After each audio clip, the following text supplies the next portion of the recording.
Lho, salin piye? Kowe iki Petra kok dadak werna-werna ora?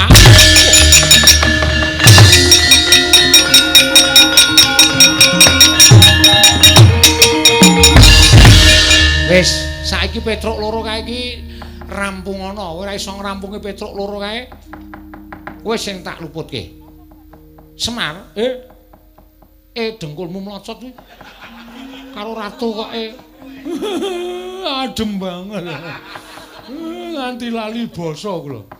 Apa meng ademe kok lali basa? Semar dalem. Wayah dengkulmu mlocot kuwi. Kon lerane kok ngayal.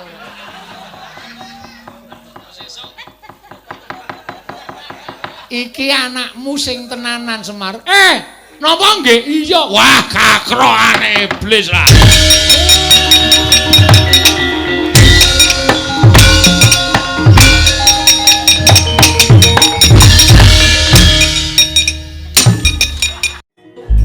Al-Fatihah tujuh Kiseno Nugroho.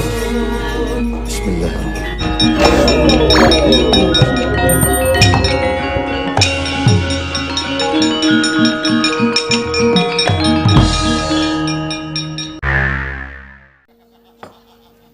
Durna bapakku, piye Markodara?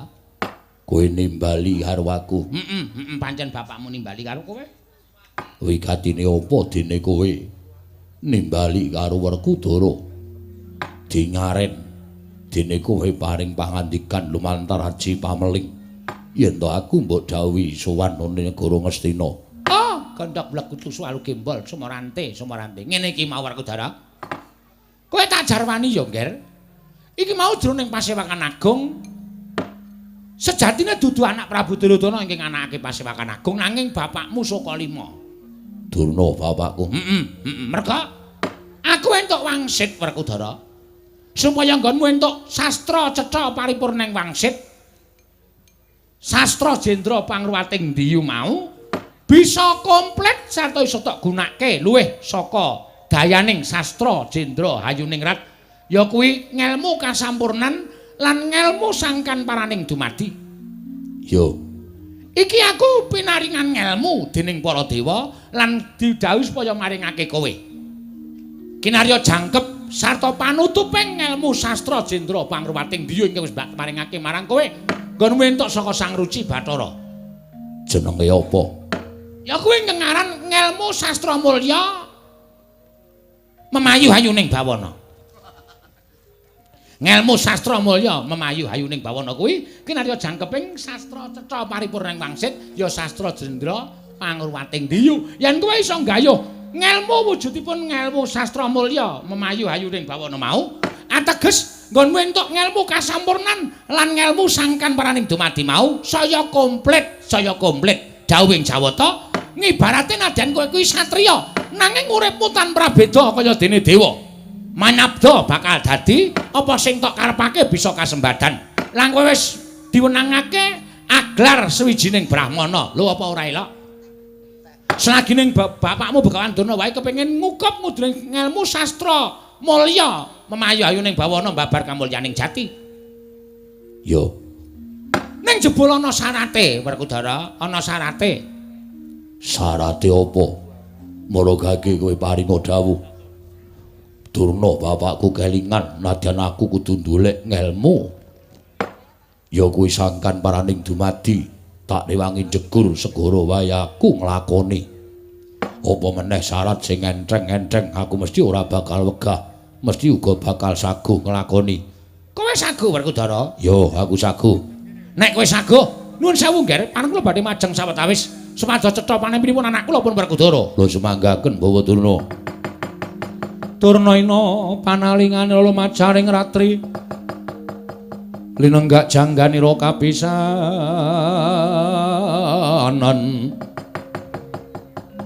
aneng perang Bratayuda ing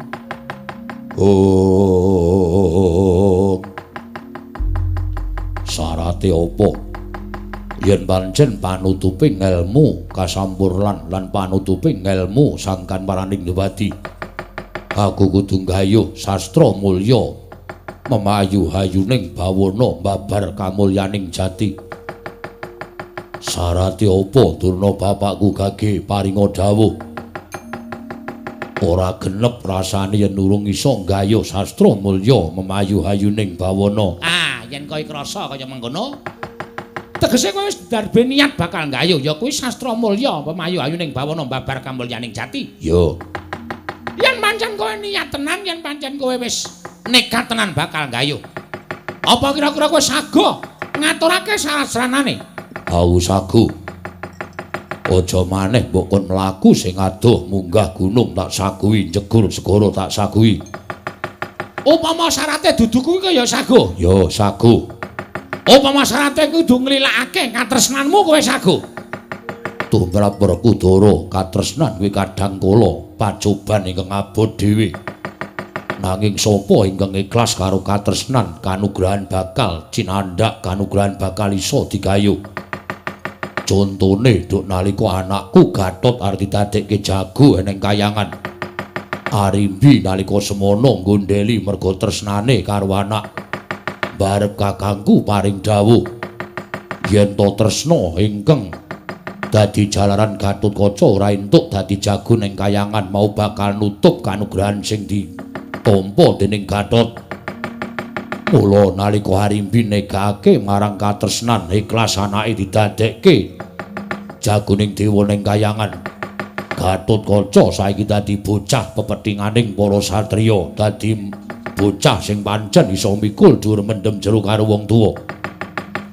Mula tumrap Werkudara bab sing abot dhewe ning jagat kuwi mung perkara katresnan. Nanging yen to iso nglilakake katresnan, wah, pacoban sing abot dhewe kuwi neng tresna yen wong ora kebondo marang katresnan. Kanugrahane mesti bakal tumiba marang wong sing ikhlasake marang katresnan mau. Bagus, bagus. Wah, pancen muridku tenan kowe Werkudara. Saya gedhe, saya pinter, kowe saya tuwa, saya ngerti marang ngelmu-ngelmu ning urip ana ing alam padang ya merga saka bapakmu iki. Iya. Mula kang saka kuwi yen pancen kowe ikhlas marang katresnan ora perkara kowe kudu megatake katresnanmu karo bojo apa dene anakmu ora. Ning kowe kudu megatake katresnan ya kuwi kelawan abdimu. Abdiku sapa? Abdimu Panakawan. Merga ana ing kene sabdaning dewa kowe bakal entuk sastra mulya apa mau jenenge Depate? Sastra mulya memayu-hayuning bawana mbabar kamulyaning jati. Kowe kudu ngiklasake salah sawijining panakawanmu. Yen ora Gareng ya Petruk, ora Petruk ya Bagong Werkudara.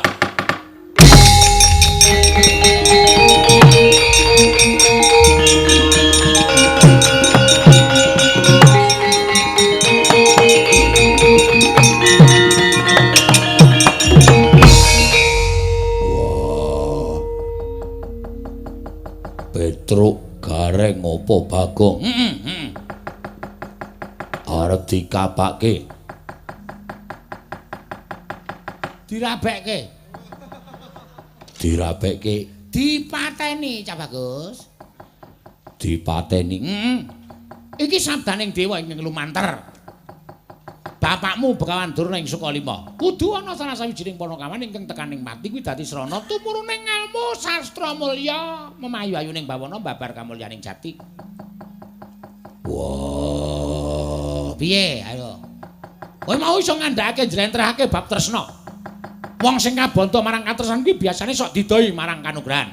Saiki piye? Nek rasamu kepengin mateni Gareng ya Gareng patenono. Nek rasamu kepengin mateni Petruk, Petruk patenono. Nek kepengin mateni Bagong, Bagong patenono. Mong ora dikeparengake kabeh telu kudu mbaka siji. Kudu mbaka siji. Sapa sik sing bakal dadi banten sarana tumurning ngelmu sastra mulya pangarep-areping bawana. Nyebut wae kleru. Mbabaran mijil kakung. Babar kamulyaning jati. Wis gage. Nek kowe sago mangkat to, nek ora sago ya wis kelmu mengo ben mapan ning Sukalima. Kawenake wong-wong sing sago mateni Panakawan. Upama sing sago mateni Panakawan kuwi Janaka, ya Janaka sing bakal entuk ngelmu sastra mulya memayu-ayuning bawana mbabar kamulyaning jati. Ning yen kowe ingkang sago ya kowe ingkang bakal entuk wayu. Njaluk pamit.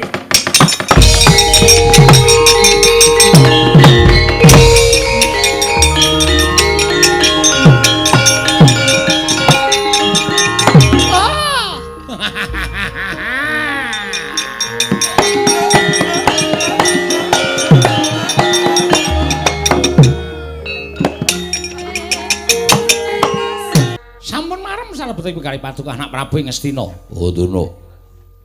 Mboten kanthi kanyono-nyono menika inggih sebat nabuk nyilih tangan. Kecekel iwake ning ora buthek banyune. Mekaten menika. Teges upami salah sawijining penakawan mangke pecah. Duka Gareng, duka Petruk, duka Bagong. Tartamtu panjenengan boten badhe dipun tuduh dening para Pandhawa ingkang dipun dakwa inggih pun Werkudara. Nggih, matur sembah nuwun.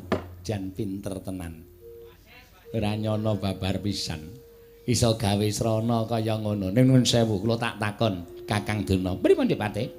Sampeyan napa ya entuk wangsit tenan sing jeneng sastra mulya sing mangkandhake mau memayu hayuning bawana babar kamulyaning jati. Niku ya mung ukara kula tok kok. Mboten wonten. Mboten wonten. Sastra mulya memayu ayuning pawana babar kamulyaning jati menika kata-kata nek pun bubar esuk-esukan. Oh, sing iso diucapke Semar. Kok sampeyan iso krungu? Lah wong kula teng jero kotak ya mesti krungu wong cedhak banget kok. Oh, nggih. Ning Werkudara mboten paham. Werkudara niku wong mendem karo ngelmu. Mula sareng kula matur sastra mulya memayu ayuning bawana babar kamulyaning jati. Tak deng deng tak deng deng deng tak deng deng. Duh alah ngoten nika. Iyalah Gusti paringana ngapura. Wong kok ya pinter gawe ukara. Lho, sing baku rak antaraning salah siji Panakawan mati. Mengki nek mati Semar grantes. Semar mati Pandhawa ora duwe kekuatan. Angel mijet wae ngranti suwe banyu sinaring. Nggih, nggih. Ning apa kira-kira Werkudara kelakon mateni salah sawijining Panakawan? Mestine kelakon. Merga Panakawan niku do wedi karo Werkudara. Umum Werkudara menika mateni Gareng. Gareng nika bobote sepira? Candhak Werkudara banteng mesti mutar. Nggih. Umum Werkudara menika mateni Petruk. Petruk menika kekuatane sepira? Candhak dijak karo Werkudara mesti mati. Nggih. Bagong ya ora duwe kekuatan apa-apa. Nggih. Bagong ya mesti tekaning pati. Syukur bagi Werkudara iso mateni telu cacahe. Upama ming siji ora dadi ngopo. Sing loro dituku. Oh nggih, nggih. Mboten sak kuwatir, mboten sak kuwatir. Boduna. Mboten dawuh. Kula ngaturaken panuwun tanpa pepindhan. Sami-sami, Ger, sami-sami. Wanda.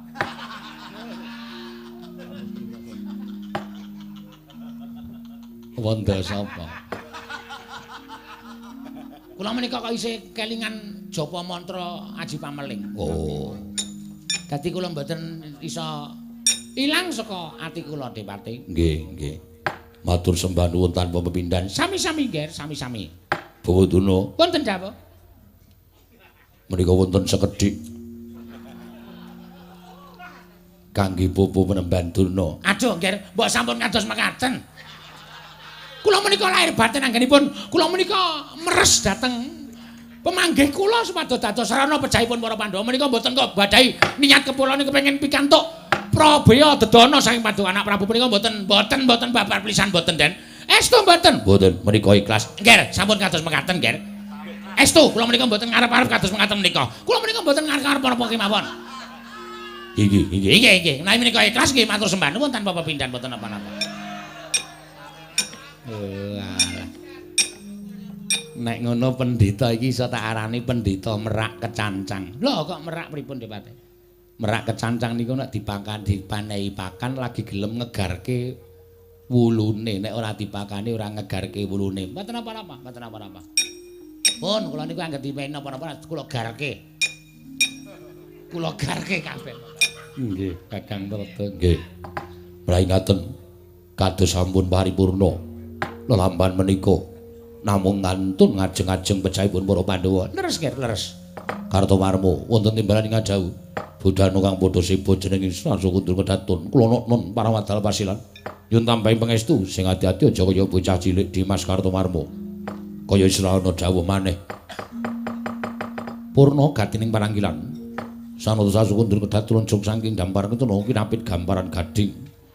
Nalika semanten Sanata sakundur kedaton jeluk saking damparan ketuna kinapit gambaran gading kadharaken sangganing Purumban Cedi.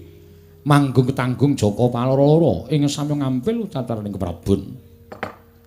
Kawis tinggal saking Mandra tindak Nyosri Naranata lamun katinon saking Mandrawa kaya tansah reruntungan tindak Nyosri Naranata wau.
Wis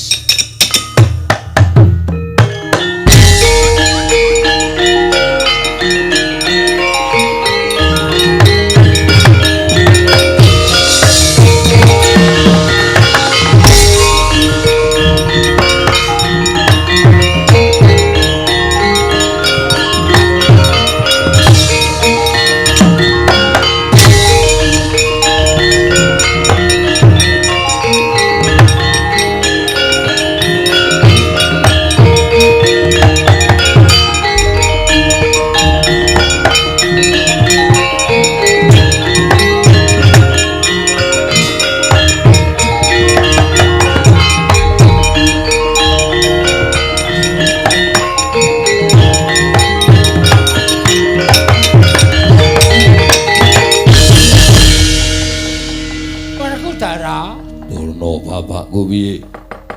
Tak sawang saka kadohan nggonmu mlaku isih mandeg mangu. Kowe ora usah kuwatir, Werkudara. Kowe ora usah sangga runggi. Yen kowe bisa mateni salah sawijining Panakawan syukur bake telu cacahe minangka dadi anaking Semar Badranaya. Ya kuwi nala Gareng Petra apa dene Bagong. Oh, mesti kowe bakal entuk sastra mulya. Memayu hayuning bawana babar kamulyaning jati. Yo. Sapa sing ora gelem entuk wujuding ilmu saka Durna bapakku. Sepisan ngelmu kasampurnan angga loro sangkan paraning dumadi kabeh wis ndak wengku. Mung karo minangka ganepe ya kuwi sastra mulya. Pamulyaning bawana babar kamulyaning jati. Bener, pateni.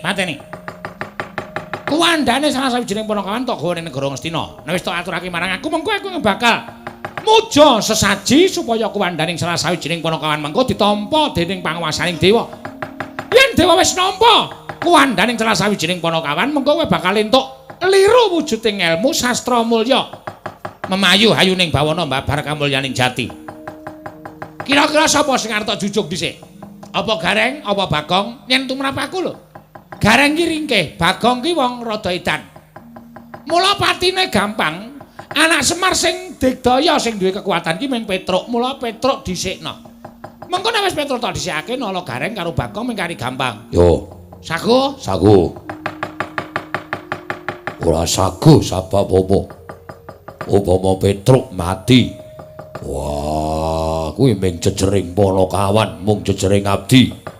Pandhawa ora bakal kelangan apa-apa. Mangkat, Werkudara mangkat. Tak tunggu nang Ngastina. Yo, njaluk pangestu Durna bapakku. Wonten ing bali Wismani Lora Petruk kanthong bolong. Lenggah nalika semanten sampun sumadya teh kenthel. Dasare gendhis batu. Miwah ses klobot ingkang sampun binesut sarwa patut. Parandening mangki Lora Petruk datan kepareng ngubah datan musik pungun-pungun kadiwonten ingkang dipun penggalih tanggaping gadhe ingkang garwa nenggih Sang Dewi Werantawati mirah ingkang putra Bambang Lengkung Kesuma sikara mrepeki ungganing Lora Petruk kanthong bolong ing ciptarsa nyuwun priksa bayana parigawe apa parandene dangu ingkang garwa ngadhep lenggahing Lora Petruk parandene datan nampi pangandikaning Lora Petruk kanthong bolong. Dada gurawalaning kalih Sang Dewi Werantawati. Sigra ngrukmeng daya ngumlini sabdaning Lora Petruk kanthong bolong. Gumangulu jling pangandika Sang Dewi Worontowati ingkang dereng kababaring lisan.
Irim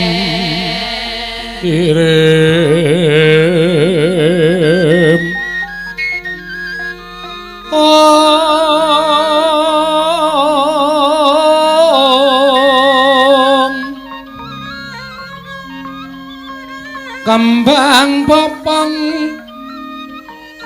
ratebang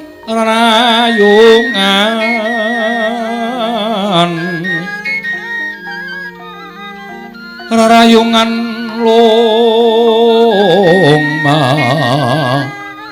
lengkung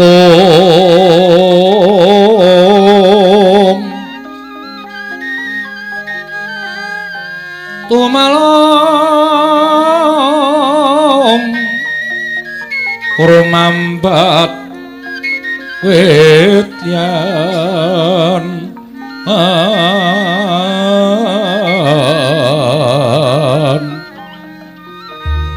wis semu kang mawon raras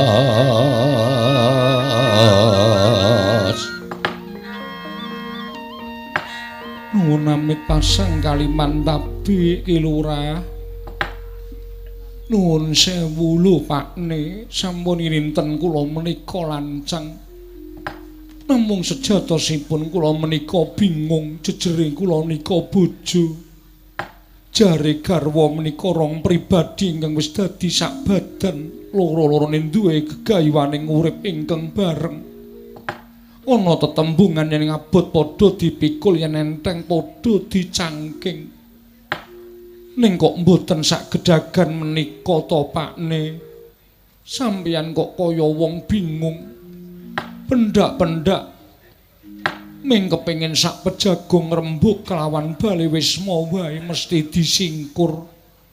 Pendak tak jejeri mesti terus tindakan sampeyan ki jane kena ngopo Pakne. Nuwun sewu Bapa, menawi ingkang putra pun lengkung menika nandhang kalepatan. Menika lepat kula mapan wonten ing pundi?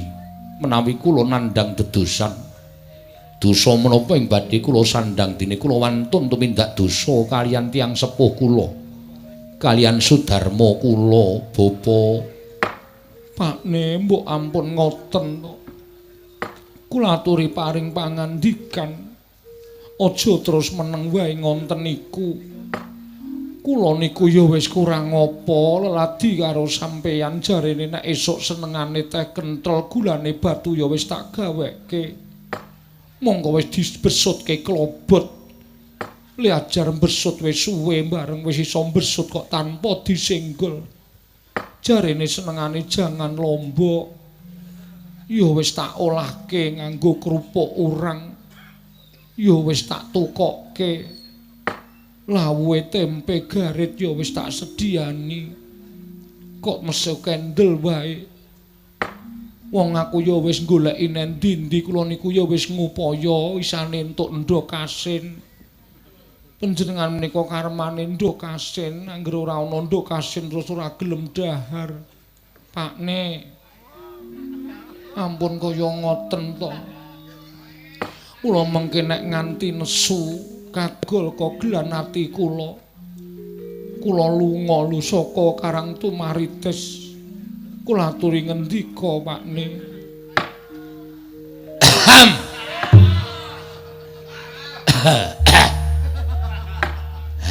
Aduh, kaget aku.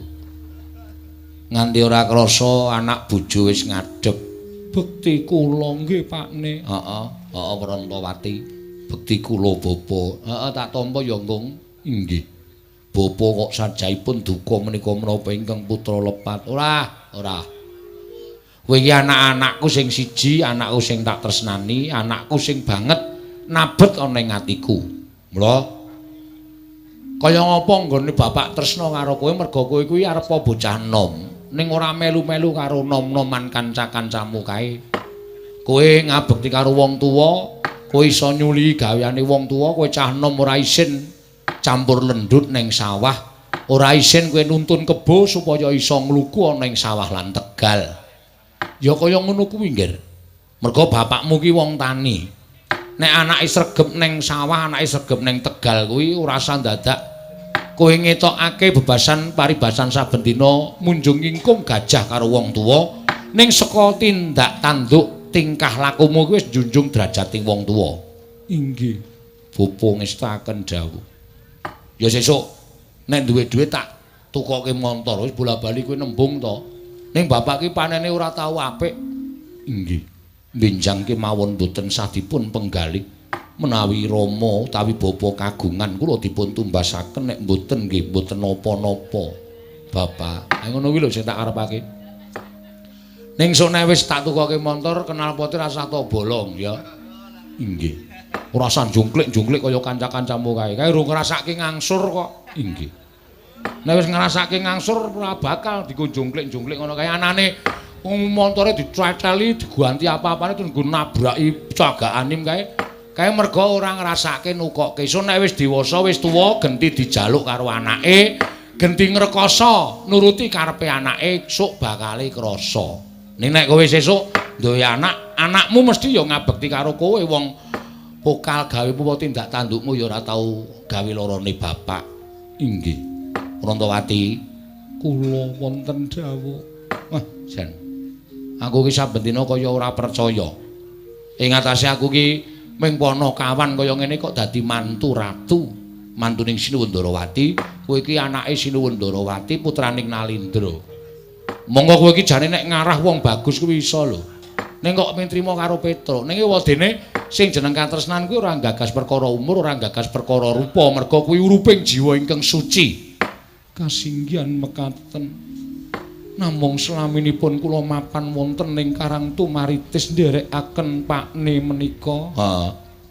Menika tangga tepalih kathah ingkang sok dolan mriki nek panjenengan sok lunga. Nglancari karo kowe. Ora usah digagas. Gathot to? Inggih. Ora usah to gagas, pancen niate ora apik cah kae. Ah, iki ngene ya Prantawati. Kowe tak jarwani, apa to sababe kok aku meneng wae? Atiku ki giduh. Atiku ki bingung. Mergi menapa?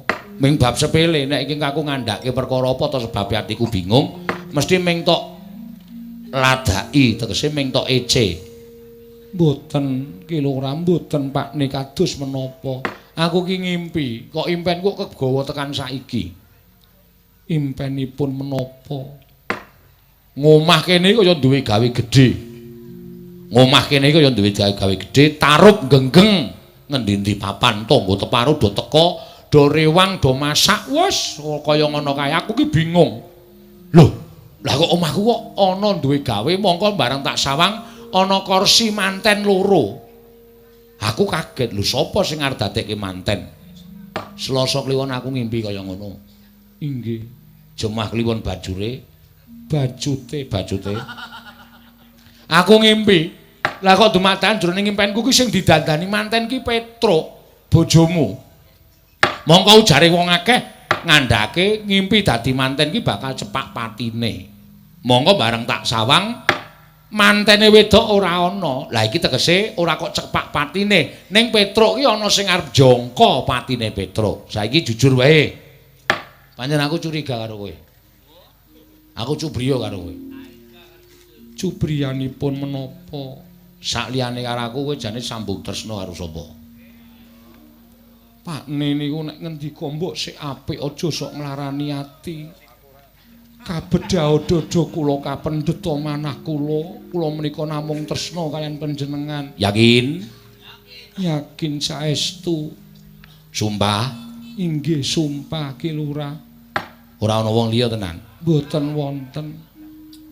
Sing jeneng Prantawanti iki kowe. Sing tak timbali kowe wangsulan sing apik karo aku. Kula sampun wangsulan lahir batos.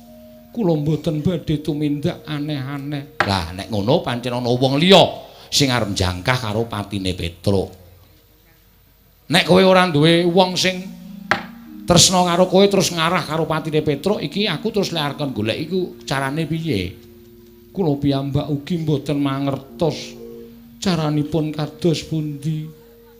Piye kok? Kula mboten tumut-tumut perkawis menika Kanjeng Rama. Kula menika lare sak menika. Tegesipun kula menika mboten pitados kaliyan impen. Namung kemawon kesangeten Kanjeng Rama menawi gagas perkawis pasumpenan. Ora perkara kebangetan gagas perkara impen. Ning aku ki ngrasake impen kadangkala ana kasunyatane merga impen kuwi ana sing dipetung. Puspa tajem kadoro dasih kuwi impen sing bakal nemai. Mekaten. Mongko impenku kuwi tibane tiba puspa tajem utawa kadoro dasih. Lah iki terus carane lek arep goleki sapa sing arep mentala mateni karo Petruk ki carane piye? Kula nderek kemawon. Kersanipun kados pundi? Rantawati piye? Menawi panjenengan gega dhateng atur kula. Oh, karemu?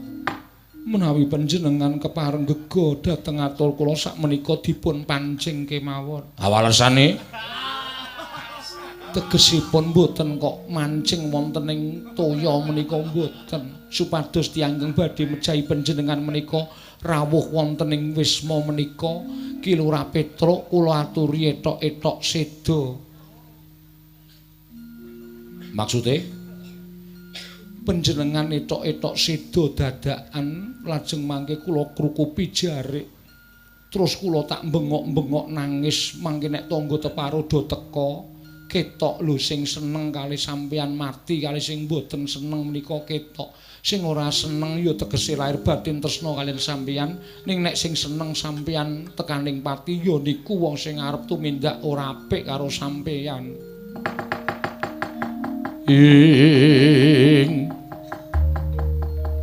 Petruk kang malega-lega antong bolong isine kosong.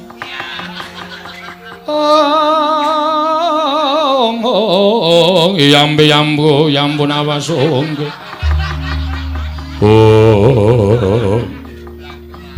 Apik. Idemu apik. Nek ngono kong golekno apa jarik sing ora pati apik inggih. Aku tak nglikar ning amben kene kruku pono mengko gek ibumu kon bengok-bengok nangis kowe ya nangis men tangga teparo do teko. Ya tangga teparo sing melu nangis mergo kelangan Petruk tegese kuwi tresna karo Petruk nek tangga teparo sing padha ora nangis sajake mesem guyu mergo Petruk tekaning pati genah kuwi wong-wong sing arep gawe patine Petruk. Ngaten kula namung nderek ning kowe ora etok-etok lembu etok-etok aja nganti ketara lho Rantawati. Inggih. Yen meru lengkung ya nangis kanca-kancamu dundangi kabeh nek bapakmu mati.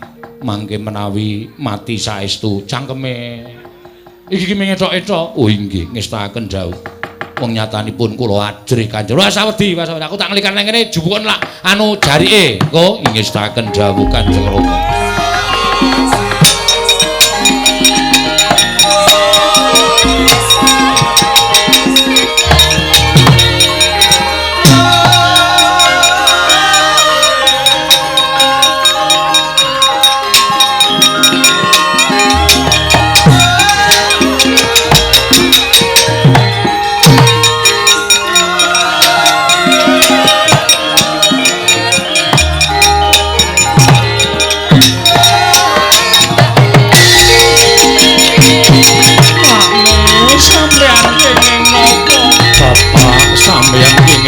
menapa Bapak?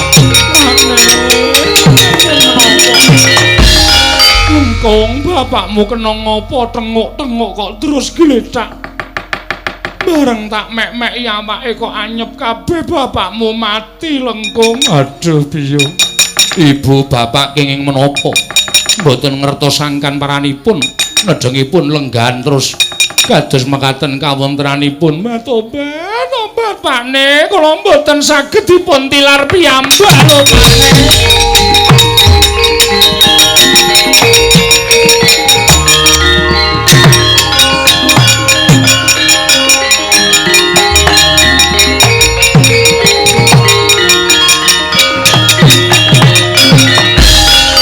Kajarian putra lamun kawekasan yaka wisanggeni maya Wisnu Pradenta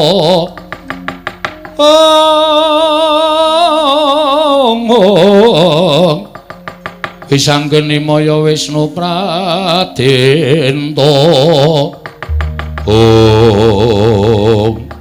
Pakne sampeyan kena ngopo? Bapak sampeyan kenging napa?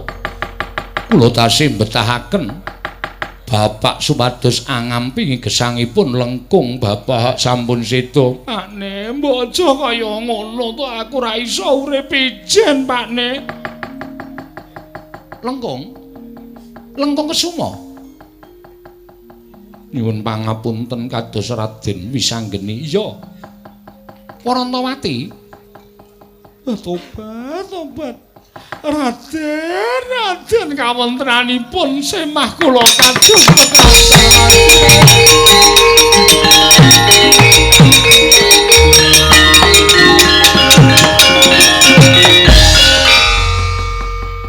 ngarepan omah kok dipanjer gendera putih. Iki sapa sing ora ana? Ngaturi mas pausaken dhateng kawontenanipun ingkang abdi pun Kilurah Petruk. Nalika semanten nembe jejagongan kalian kula mboten ngertosaken paranipun. Lajeng keselak. Watuk-watuk tumuli dawah saking pelenggan. Tumunten sakmangke sampun mboten saged glawat. Badanipun kula dumuk anyep sedayanipun Raden. Lho, Petruk mati. Inggih, wela dalah.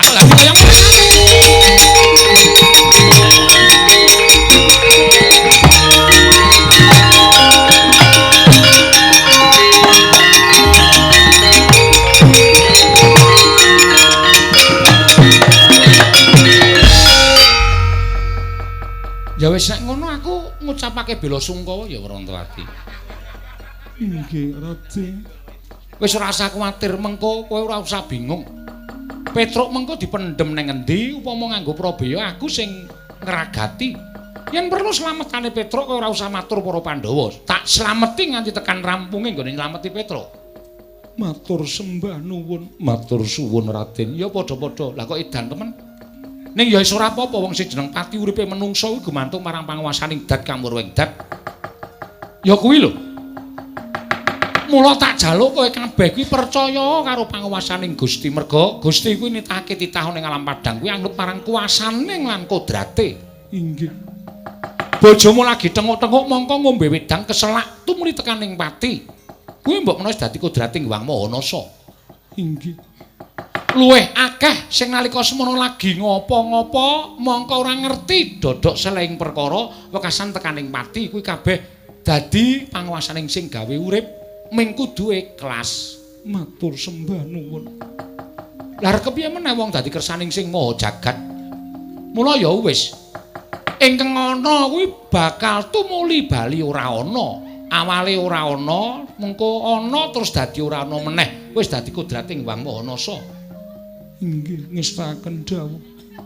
Aja kok Petruk, aku sesuk ki mesti bakal ya tekaning pati. Ning mangsa kalane kapan kuwi mbuh awak dhewe ora ngerti. Isih suwe apa mung kari cendak umure awake dhewe kuwi, ya tetep awake dhewe ora iso ngerti. Sing ngerti mung panguwasaning Gusti. Inggih. Wis Lengkung rasa nangis. Inggih. Sareng kula ngertos pangandika panjenengan. Lajeng tumuli ikhlas lair batos kula. Nyatanipun tiyang gesang wonten ing alam padang menika mboten selaminipun sesarengan nadyan menika tiyang sepuh rama kula piyambak nadyan kula ibu kula piyambak slaminipun boten badhe sesarengan tumuli wonten wancinipun pisah mestine ngono inggih mula dadi patuladanan kaca benggala wong urip nang Padang kuwi nyuda tumindak ingkang ngadiguna nyuda sumangah sesungaran sombong umuk kekuwataning menungsa kuwi sepira paribasane mung bledhok ana ing astane sing gawe urip inggih matur suwun Raden padha-padha ora apa-apa lah terus wis ngrancang urip sak teruse apa urung tegesipun kados pundi sakbare Petruk mati kuwi apa kowe arep ngrandha apa kowe arep golek bojo meneh merga lengkung ya isih mbutuhke Probaya dienggo sekolah mbok menawa lan nggo uripe anakmu si lengkung kula tasih bingung kula tasih tresna kaliyan Ki Lurah Petruk wis aja tok tresnani kowe tresnani wong mati ki entuke apa ngaten lah arep tok tresnani pendak dina nek wonge wis ora ngerti wonge wis ora krasa wonge wis tekaning pati kuwi kowe entuk apa malah gegerus atimu dhewe kowe mbebecer wektu lan uripmu ingkang tanpa guna mekaten Raden bener lah dos pundi wong nyatane upama kula menika winengku dening priya ya sapa sing gelem wong kula niku randha ge anak siji mengko dipun westani angge-angge orong-orong gosek to aja sok sembrono kowe iki saklaya dadi bojone Petruk kok iso mbanyol lho mboten ateges menika nanging ya sapa sing gelem kowe iki jek enom no nek kowe nyebut sapa sing gelem kuwi keliru wong kowe kuwi iki gamanmu akeh gaman menika tegesipun daya kekuatanmu pasuryanmu ya ayu kowe anak ratu mongko nek semono bejo temen uripmu mung dimek karo Petruk mongko saking para satriya-satriya iki padha kedanan karo kowe lah kok bejamu kinodratake entuk Petruk ning ya bejamu meneh Petruk tumuli tekaning mati mongko kowe isih enom inggih ha iki ngene iki mung upama lho inggih mbangane kowe diwengku wong kana-kana nggih tur aku ki rak ya isih muda tegesipun kados pundi panjenengan paring pangandikan menika tegesipun kados pundi ngene lho aku ki isih enom mongko ya urung mengku garwa mongko wong golek bojo kuwi angel wong golek bojo kuwi angel kosek to tak omong dhisik wong golek bojo kuwi angel, wong golek garwa kuwi angel. Yen kleru nggone milih garwa kuwi bisa nyengsarake uripe wong lanang. Nanging yen bener nggone milih wong wadon kuwi iso ngunggahke derajating wong lanang. Inggih. Lah saiki aku tak takon karo kowe, upama kowe kuwi karo aku ngono cocok ora? Tobat namung gumantung anak kula, nek anak kula cocok kula ya cocok. Lengkung piye? Kula nderekke mawon. Naingaten Raden badhe mengku garwa Kanjeng Ibu. Nek kowe entuk ora apa-apa, nek kowe ora entuk ya ora. Nawi kula menika nggih boleh-boleh saja.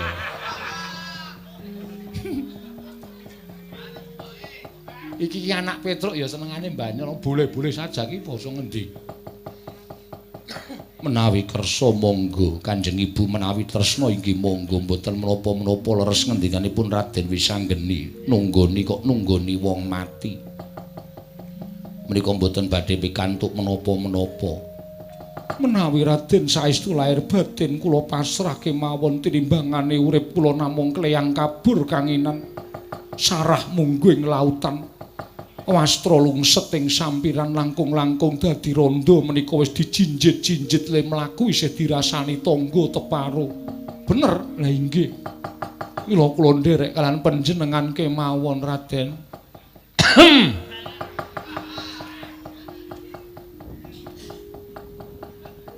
Ngopo Lengkung? Wonten mayit kok dehem. Sing jenenge wong mati kuwi nyawane urung iso ado-ado saka ragane. Ngono.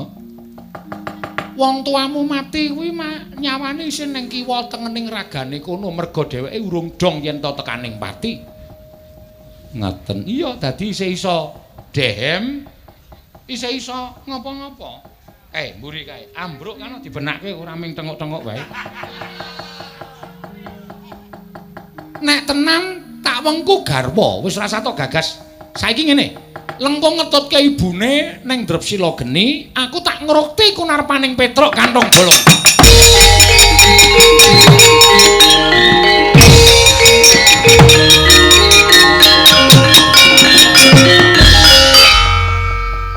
Wah, lah bojomu urip ngono kok. Urip-urip ora. Pira-pira bendara ki nulungi malah arep ngepek mbokne. Kene iki le mati ki mung biasa. Le mati ki mung ecok-ecok lah kok njur arep dipek. Prantawati. Kula wonten dawuh. Lah gene tangi. Lengkung ya ngono ora nggondhali mbokne malah nyurung karepe mbokne. Inggih, lah kula menika ya Rama menika ya wing pimpen kok digagas banget-banget. Mula gandeng ana Ndara Wisanggeni iki impen iki arep tak aturke Ndara Wisanggeni. Merga piyai kuwi piyai pinter. Ngaten, Bapa, kono mundur ngestaken dawuh. Kono Prantawati kono nyetrika apa-apa kono. Kula tak teng mriki. Sing kene masuk. Ngestaken dawuh. Dadak oleh barang apa?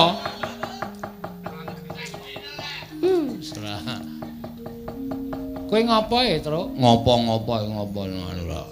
Gah aku sok nek kaya ngono kuwi. Lah aku ki ngerti nek kowe iki ora mati kok. Aku ngerti nek kowe ethok-ethok mula aku terus duwe ego vertikal ngene iki men kowe kuwi tangi. Wah, pancen sampeyan iku wong pinter. Ora kowe ngapa? Enten tiyang sing ajeng jarah kula. Lho, jarah piye? Tegese jarah pati kula. Kula ajeng dipateni. Kok kowe iso mong kaya mengkono buktine apa? Kula ngimpi. Ngimpi apa? Dadi manten. Monggo mantene wedok ora ana.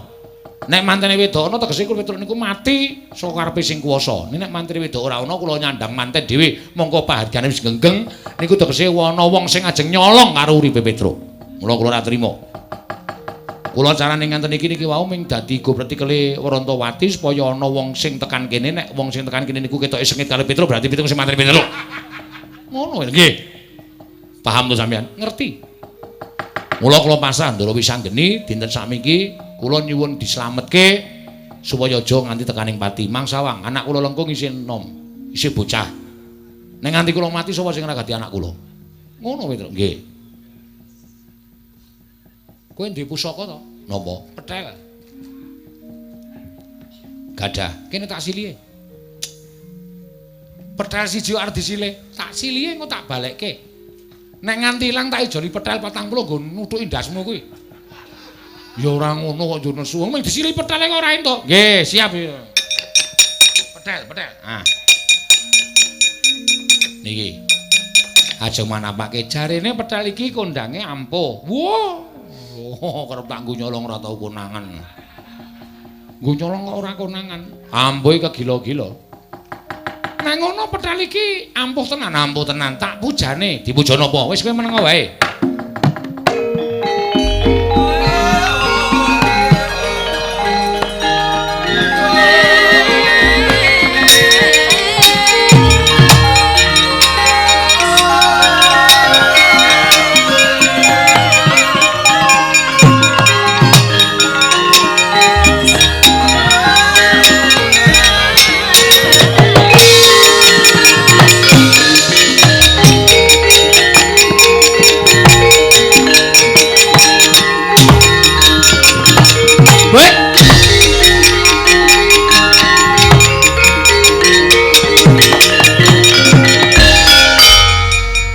Sampeyan gawe masalah iki. Nek nganti bojoku weruh engko bingung, kleru, wah sampeyan sing kula tempuhke kok sik to. Arep bentuke padha nek sandangane beda to. Lah nggih niku nganggo iket nganggo surjan kok. Ning rupane plek jan ora geseh. Nek ora cara ngene iki kowe mesti bakal mati. Mergo kowe ana sing bakal jangka patimu. Jane sinten to? Kurawa. Lho. Kurawa? Iya. Nek ming Kurawa iki kula wani. Kurawa dipandhegani karo Bapa Jodipati. Bapa Jodipati Raden Werkudara. Iya Petruk. Wah, lah setan ora. Lah kok iso Ndara Werkudara niku Ajeng mateni kula diblithuk karo Begawan Durna. Mula aku nyipta wujude Petruk iki. Nggih. Terus karepmu piye? Kowe lunga. Lunga sing adoh. Oh, nggih. Lunga sing adoh. Aja nganti ngetok. Nek ngetok mati kowe. Oh, nggih. Lah terus iki ben dipateni Kurawa. Oh, nggih. Iki nek dipateni Kurawa ora apa-apa iki mung saka petel. Lah nggih. Oh, wah jan pinter sampean. Dadi kula lunga sing adoh. Iya. Niki benteng riki men dipateni Kurawa, men digawa Ndara Werkudara. Iya, Petruk. Oh, nggih. Niki nek nyuwara ya padha kula. Padha plek ora bakal ana bedane. Truk. Apa? Lah. Oh ya iso padha lho. Njrone wonten tipe, tip dengkulmu mlocot kuwi. Ora ana ku ya kuwi gaweanku kok. Wah, ya anu cirine siji, dhek ra ndi jenggot. Ya mongko tak thukulke sedhela kowe gampang. Ora sampeyan ana bedane. Ning niki tesih wonten siji perkara. Lho, sijine perkara piye? Nek kula lunga sing gara-gara sapa? Niki digawa Kurawa, kula lunga. Terus mengko nek Garing Bagong goleki piye ayo? Sampeyan kudu iso gawe Petruk siji meneh. Petruk siji meneh. Heeh. Yanu nggih. Piye iso ora? Iso. Nek iso kula tak ndelok sik kaya ngapa lek sampeyan gawe Petruk. Ning saka wong lho, sakarep sampeyan.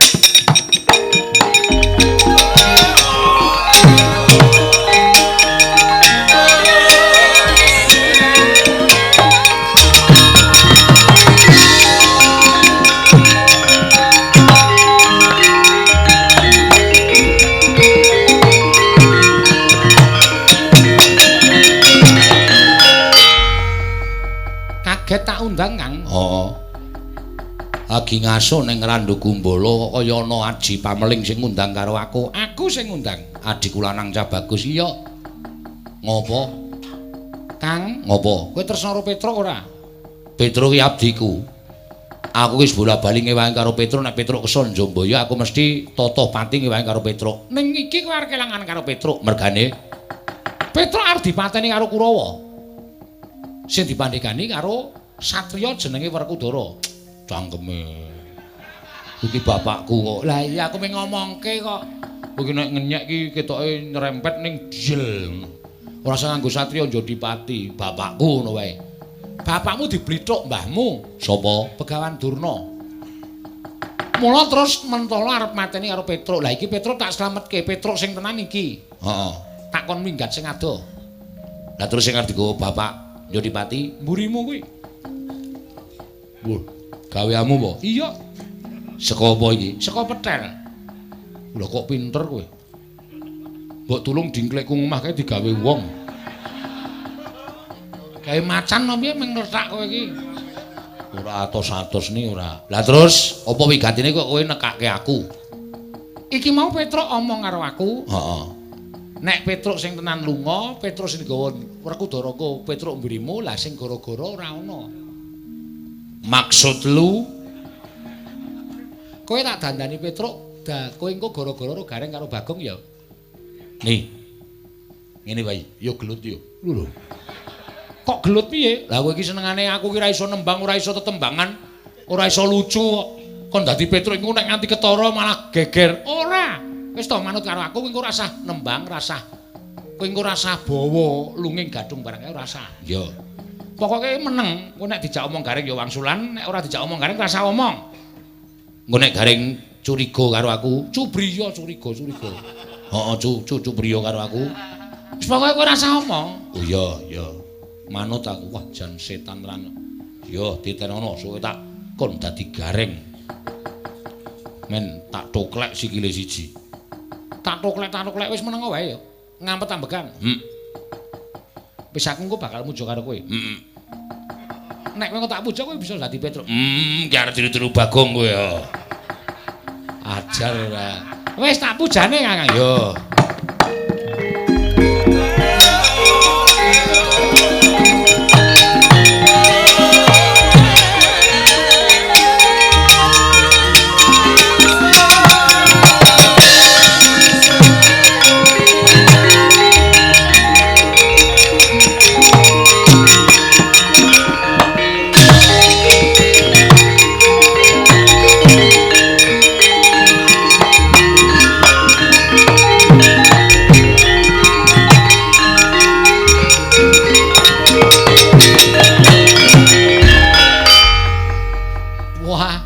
padha nek iki. Wah iki iso cilaka lho. Aku dadi sampean kok pinter gawe sapa-sapa iki kok wah nyemelangi napa ngono. Buka teng pasar, buka sulapan kali kula. Dite malah akeh. Oh iya werna-werna to Petruk, ora sandadak sing werna-werna. Butuhe kowe kelakon penjangkamu. Nggih. Kakang Antasena, nggih. Kowe wis dadi Petruk. Iya. Engko kowe neng Ngororombo. Oh iya. Ngenteni Gareng karo Bagong, gara-gara ning kono. Oh iya. Ngono ya, Kang? Iya, iya. Coba nek kula dadi Gareng. Piye, Truk, kabare, Truk? Sampeyan wong kula nuwun. Ya apik-apik wae, Reng. Rada kaku iki. Ning wis ora apa-apa pun pemper. Iya, iya. Ayo padha nembang Sitom Parisana. Napa? Sintom Parisana. Sinom Parijata kok Sintom Parisana. Lah ya jeneng ora apal kok ya Reng. Nggih, mboten dados napa wis ben. Pun nggih den kula tak lunga. Petruk kowe mangkat sing adoh. Kakang Antasena kowe mangkat kono gara-gara. Iya wisang Ndara Wisanggeni ngestoke dawuh. Ora sah basa lho, kowe basa ting penalit wong kowe iki asline ora iso basa. Iya iya iya ngestoke dawuh. Wis ya Truk aku tak mangkat Truk. Aduh cilaka iki. Lah wagu kaya ngono wis ora apa-apa sing penting. Aku tetep arep goro-goro. Rewel ngene salah ngono salah. Rewel. Ora asah nembang. Wegah aku. Ngomong terus terang. Terang terus pelip.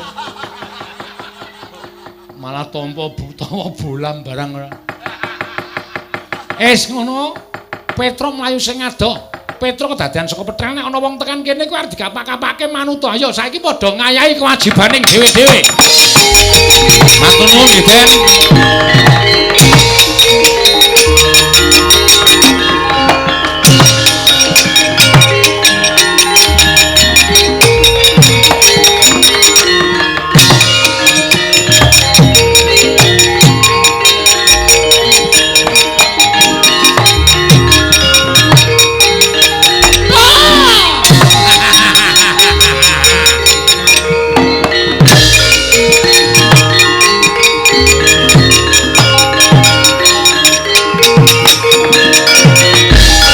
Purnena panalinganira majaring ratri linenggak jangkanira kapisananing Prang Bratayuda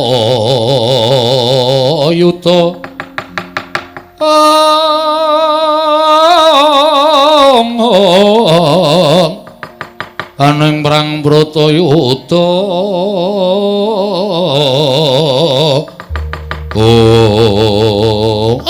cakine wis mendem ya ngene iki. Ing atase wing arep mati kok dadak nyewa blangkon karo Surjan. Petruk, wonten dawuh penemban. Oh, kowe iki kepiye to? Apa kowe wis krasa sejatine? Yen to praptaning Begawan Durna ana ing Karang Tumaritis iki nganti karo anakku murid ya kuwi Werkudara. Nggih. Kuwi gantine kowe tak kandhani ya, Petruk. Werkudara bakal nampa ngelmu ya kuwi sastra mulya. Apa ya terus mau ya? Pengamaning bawana babar kamulyaning jati. Kuwi ganeping sastra cetha paripurning wangsit. Werkudara mbutuhake sastra cetha kuwi mau. Nggih. Lah, syaraté dewa ingkang paring dawuh karo aku. Syaraté dewa ingkang paring dawuh karo aku dina samengko iki. Tumbale ora nek kejaba mung Petruk kantong bolong. Mula kowe tata-tata nganggo surjan nganggo iket kuwi jane mung arep mudar. Perasaan dadak kowe kan gunung tanpa guna. Kowe mung arep mudar mula wektu dina iki pasrahno jiwa ragamu. Pasrahno jiwa ragamu karo Begawan Durna. Kowe bakal boyo marang negara mesti ora mateni, Petruk. Cumangkah anggro sesumbar lindhu bumi kunjing. Kumaluduk kontor katup.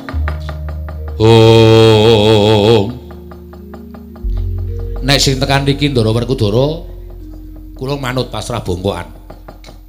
Nek sing gandeng tekan iki niku sampeyan. Ampun apa sampeyan niku aling-aling Ndara Werkudara, kula ora sudi nek Petruk dibondo karo Begawan Durna.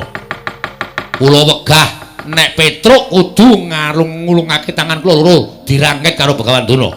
Lho, nek ngono kowe wani karo Begawan Durna? Apa kowe ra miris?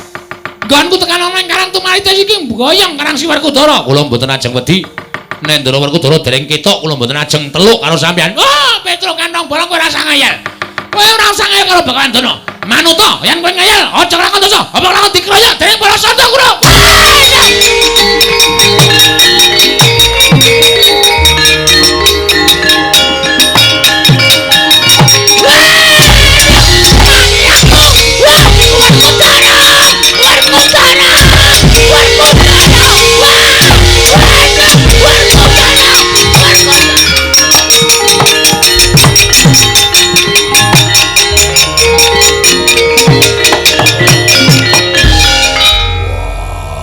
Petruk edan ngajar Durna. Ben sadurunge mati ya golek pemarem Jyotasi karo Pendhita Durna sing. Wah. Petruk edan. Durna bapakku. Werkudara.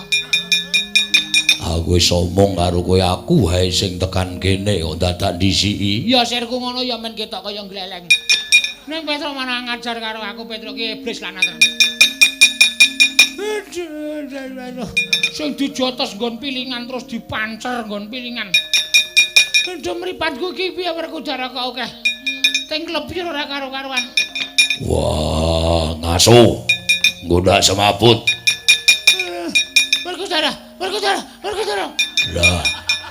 Gandane semaput. Mana aku dibatang-batang sih. Wes aku drake kene Werkudara kemuli. Yo. Petruk, Kula wonten dawuh, Den. aku tekan kene nuruti dawuh Begawan Durna nggone paring ilmu karo Werkudara. Nggih. Terus Syarate aku kudu mentala mateni kowe. Ning patimu kudu mapan ana negara Ngastina. nderek kula mboten ajeng silak. Petruk niku namung ngabdi kok, Den. Nek sampeyan mateni Petruk sampeyan wuwuh ngelmune, Petruk dijoli ngelmu kanggo kabetanipun gesang Ndara Werkudara, kula manut. Niku tresna kula lahir batin. Nadyan Petruk tekaning pati, nek Ndara kula Werkudara niku entuk ngelmu sing migunani gesangipun Ndara Werkudara, kula ikhlaske, mboten ajeng kula tutup-tutupi. Kula mboten ajeng silak. Pun monggo mati cara napa mawon kanggo kamulyaning Ndara kula Pandhawa utaminipun Ndara Werkudara, kula manut. Bagus.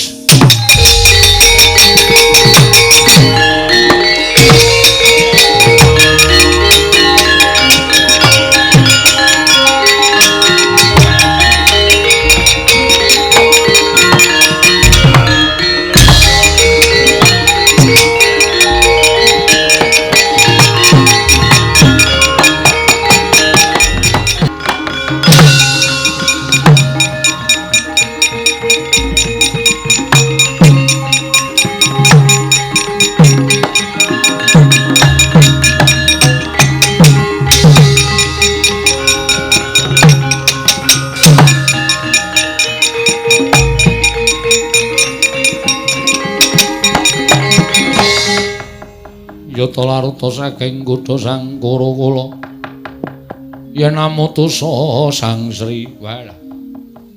Jane ya mengar nderekne tanggaku apa sapa nek nganti engko konangan sapa sing arep-arepake patine Petruk malah kecilaka. Wah bareng aku mlaku suwening suwe nggonku mlaku rekane arep nyileke awak saben esuk aku mlaku paling ora mlaku 6 kilo lah kok saiki seprene malah iso pirang-pirang kilo. Nganti tekan jabane ngrangkah. Waduh, monggo aku iki kaya urung ngerti papane iki ngendi. Malah keblasuk-blasuk. Malah ketuyung-tuyung uripku kaya ngene iki kepiye iki. Dalan sing maune tak liwati kok kaya tak sawang kaya pangling, gek aku ki tekan ngendi, desa ngendi, dusun ngendi, kelurahan ngendi, kecamatan ngendi.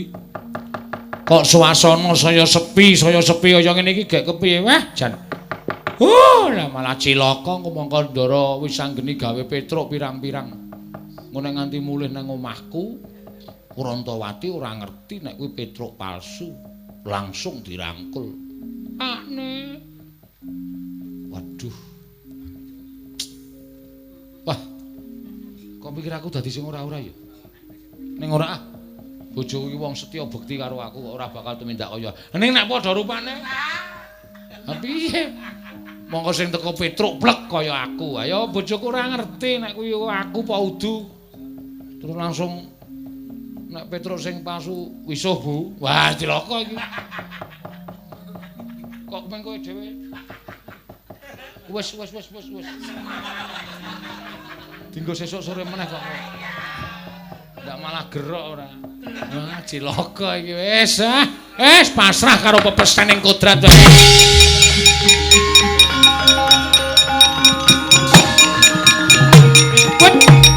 Aja pukulan. Aja pukulan. Aja pukulan.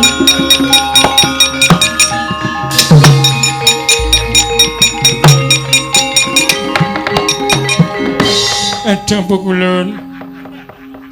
Ngentraken sembah bekti kula kunjuk pukulan.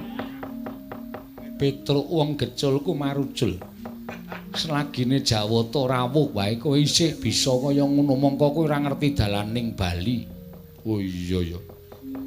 Aku kok ya ngopo to ya ning ndi-ndi mesti sarwa seneng ning jane atiku iki cilaka.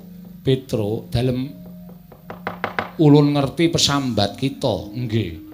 Lha niku pripun Bu Kulun? Pancen sayektine apa kang dadi pacoban kita mau, wis pinesti kita dadi lantaran tumedhaking kanugrahan. Weh. Kula niki? Iya, Petruk. Lah ming sakula kok dadi lantaran tumedhaking kanugrahan niku pripun? Tumedhaking kanugrahan kuwi mboya mawas kelawan derajat kelawan pangkat. Nadyan kita wong loro saudon telu saurupan. Nanging lamun dewa wis mesthekake lamun kita ingkang kudu dadi jalaran tumedhaking kanugrahan, ya kita ingkang sak mangko kinarya dalan tumedhaking kanugrahan Petruk. Waduh. Ora nyono babar pisan buluripku ki ya mulya. Ing atase nang omah ming diwaneni ro bojo wae. Bareng ketemu karo Iwang Pirun padha wenang kok aku dadi dalaning kanugrahan. Nggih mugi-mugi kelepetan dhateng dayanipun kanugrahan mengkono Petruk. Dene kanugrahan ingkang bakal dadi lantaran tumedhak ana ing jagat mau bakal tinampa dening para Pandhawa. Nggih, merga Pandhawa kuwi kita ingkang momong. Klebu kadang kita Nala Gareng lan adik kita Bagong apa dene wong atuwa kita Semar. Nggih, Bu Kulun nggih. Aranipun menapa? Kanugrahan ingkang bakal tinampa dening para Pandhawa wujud wahyu katentreman sabab Pandhawa tinuding dening para Jawata ingkang bakal besok babar jagat ingkang kebak ing katentreman Petruk. Wah, alhamdulillah. Dene punden kula para Pandhawa pikantuk wahyu katentreman Bu Kulun. Ya. Lan kejaba saka kuwi, kita uga ingkang kudu bisa ngrampungake lakon ning jagat. Nggih, kula dhewe ya bingung. Petruk niku ngimpi kaya arep dipateni karo wong terus kula ken lungane Ndara Wisanggeni nyipta Petruk loro cacahe. Niki nek mboten kula rampungke perkarane mengke mboten rampung-rampung malah Petruk sing palsu bali teng omah kula cilaka. Iya, pancen pinesti Petruk ingkang palsu patutan kelawan bojo kita. Hei! Ora sembrono. Ora Petruk pancen ulun ming bebeda lawan jeneng kita. Dewa ora sok bebeda.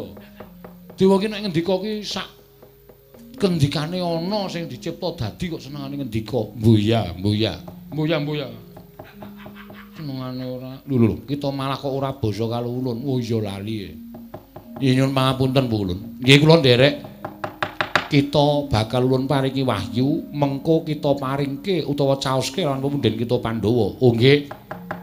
Ning kita uga bakal ulun dandani. Wujud napa Bu Ulun?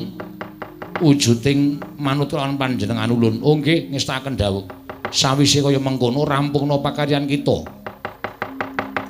Kang dumlaroning jagat iki Petruk. Oh nggih, ngestaken dawuh. Kita njujuka marang negara Ngastina.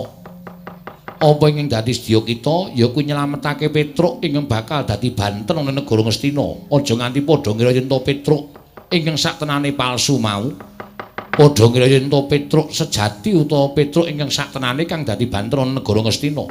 slametna asmaning pepundhenmu Si Werkudara. Oh nggih, ngestakaken dawuh Bu Kulun. Iya Petruk maragake tampanana.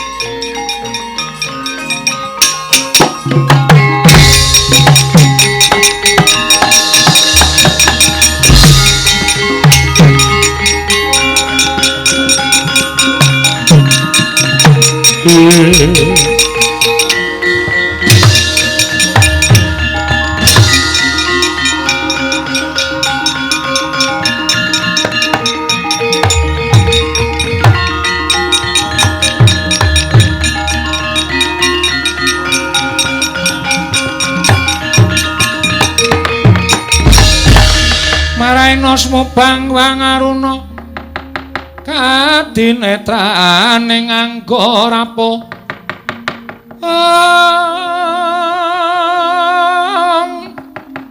kanikara sageter kinidunganing kung lir wuwu sing pine panca pepetoking ayam wana Petruk kita wis ulun sebda dadi wujuding satriya bagus lan gagah. Mara mangsa barenggon kita bakal gawe asma utawa jeneng ulun kundur ana ing Kayuwangan. Aja lali sawise kabeh mengko katon padhang wahyu caosna marang pepundhen kita Pandhawa. Oh nggih, ngestakaken dawuh Pukulun. Sembah kula ngendharaken Jengkar Paduka Hyang Adi Pukulun Sang Hyang Bathara Wenang.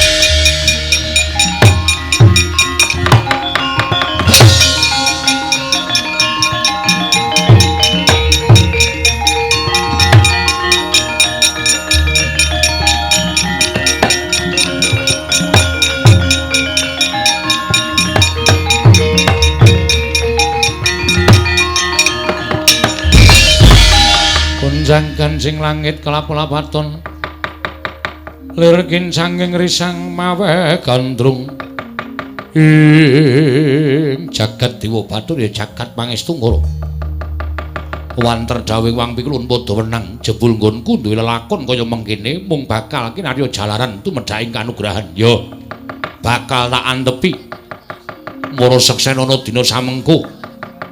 Aku ora nganggo jeneng Panakawan Petruk nanging nganggo jeneng Bambang Surasekti. Bakal prapteng negara Ngastina. Sapa sing bakal gendhak sikara karo Petruk? Aku ingkang ora nrimakake legane atiku.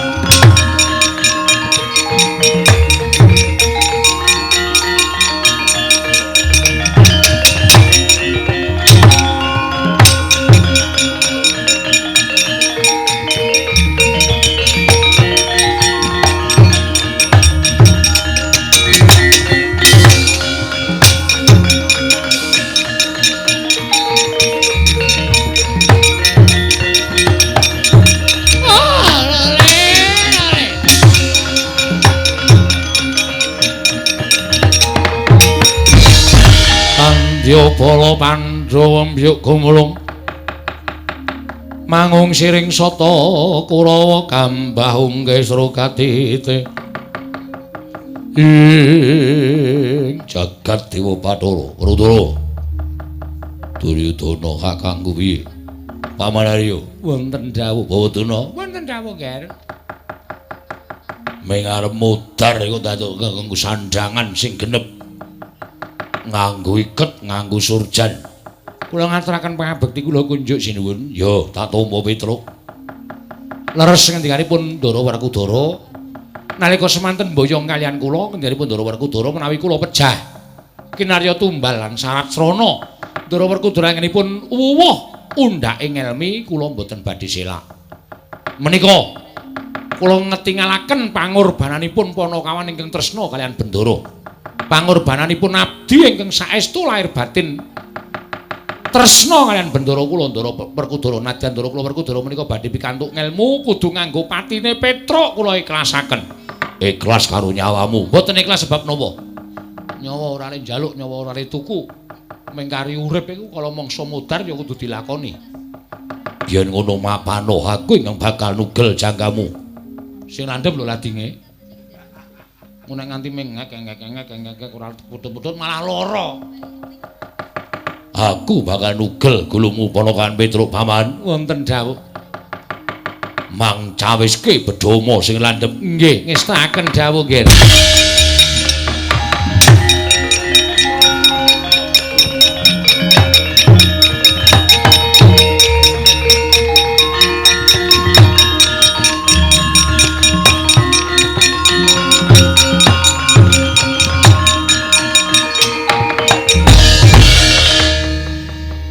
Samengko bakal kelakon penjanggaku.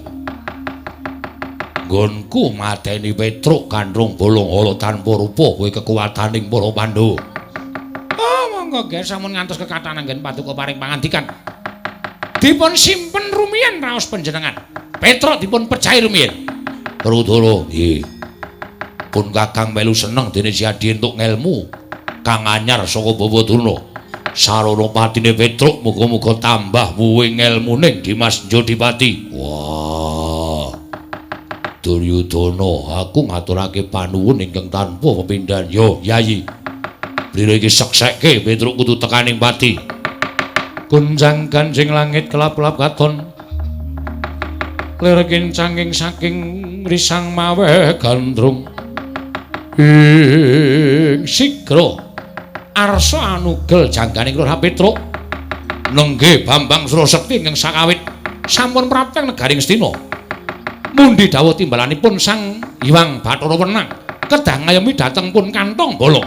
Mila sigra minggah wonten ing Datulaya. Nata ngastina tanpa taliwara dipun tebak dadanipun temah. Dawah kalenggak mlajar pati sengkuning majar sedaya sami lumajar jrih pengawihipun Sang Bambang Surasekti.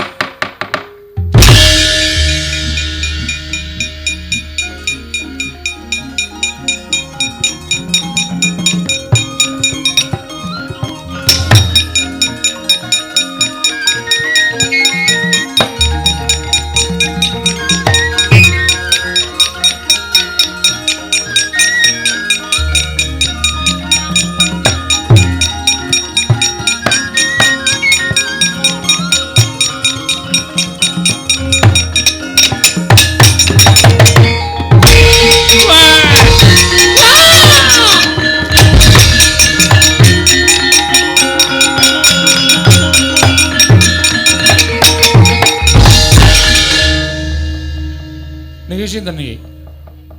Kula wis merem ngenteni disabet pedang gulu kula. Sampeyan sinten, Mas?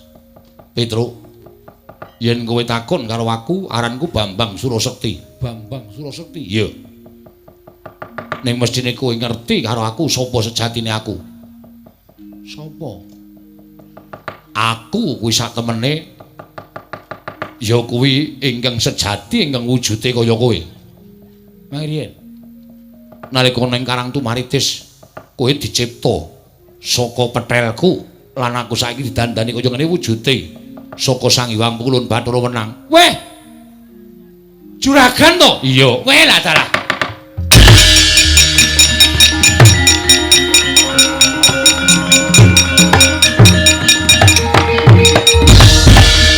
Wah, jan saya rumit ceritane.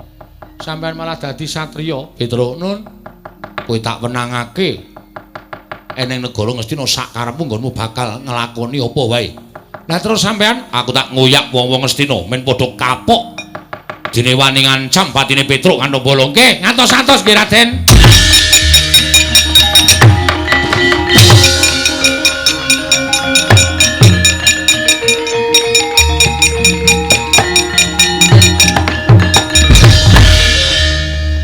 Apa ya yawike?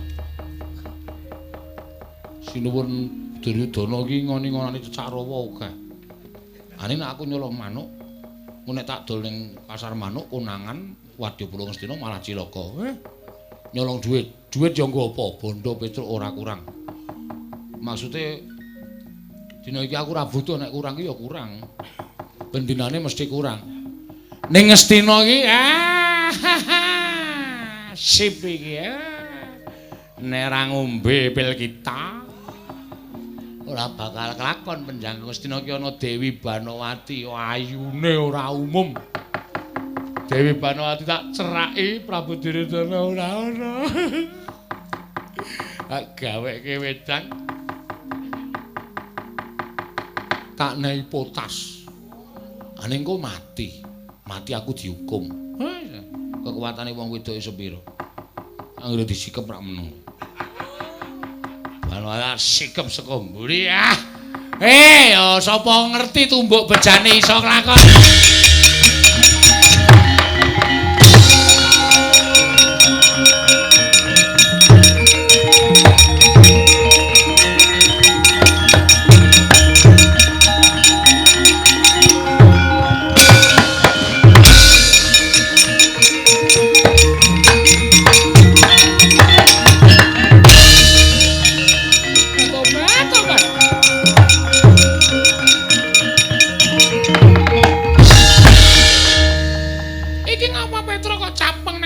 Batu-batuan nganggo blangkon, nganggo klambi.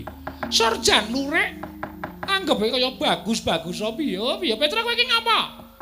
Suarane wae kaya ngono. Mesti wik wik wik wik wik. Ai. Ora iso tak bae. Aku ki seneng bayangke tok kok.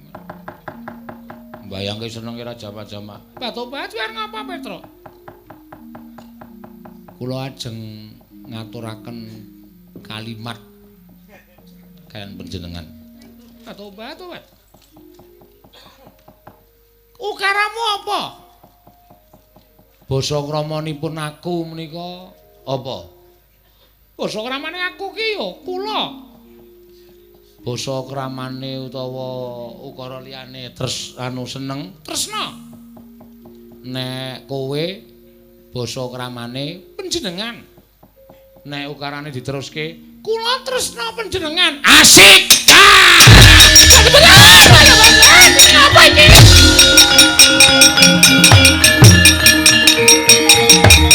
Wajio. Kuwi musuh.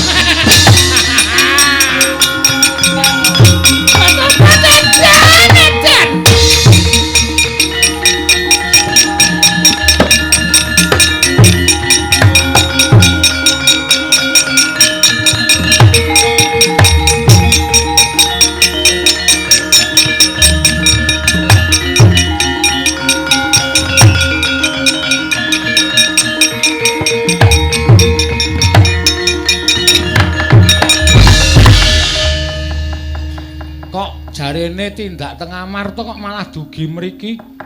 Semar apa kowe lali karo aku? Janaka kuwi biasane yen to lumaku, adat ingkang wis kelakon. Aku ora nate njangka marang apa ingkang ndak karepake, nanging anut manut laku ning suku. Menyang endi lumaku ning suku ya kuwi ingkang tak jangka. Apa sira Kakang Semar lali? Bener. Ngoten to critane. Iya Kakang Semar. Mbah Tobat, Dimas Janaka mati aku Dimas. Sono kowe, panos meneh jajaran. Kareng kaya aku ngene iki karepmu piye?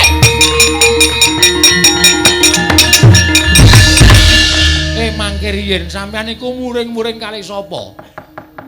Teko-teko kok muring-muring ka manungsa kae. Sing iruke kaya sosis kae. Lha dikeprok sirahe modar kowe. Sing apa, Tru? Lah kurang ngopo-ngopo lho. Padahal padahal kurang ngopo-ngopo kok diunek-unekke. Tobat. Menungsa ora tatan ora ngilo karo githoke. Dapure kaya ngono wis diajate ponokawane kok ngoyak-oyak karo Banowati. Kakang mbok wonten menapa? Dimas ponokawanmu ki lho. Ponokanmu mlebu ning Taman Negara ing Ngastina. Dheweke nyangkrimi karo aku. Jarene basane krama aku ki sapa? Basane tresna kuwi apa? Basane kowe apa? Bareng kon ukarane kula tresna kalian panjenengan. Terus ngoyak-oyak karo aku kae bedes kae. Petruk Dalem Bapak. tumindak apa? Kula mboten tumindak napa-napa. Bapak.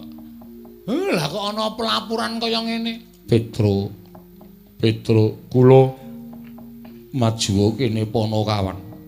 Petro, aku butuh rembugan karo kowe.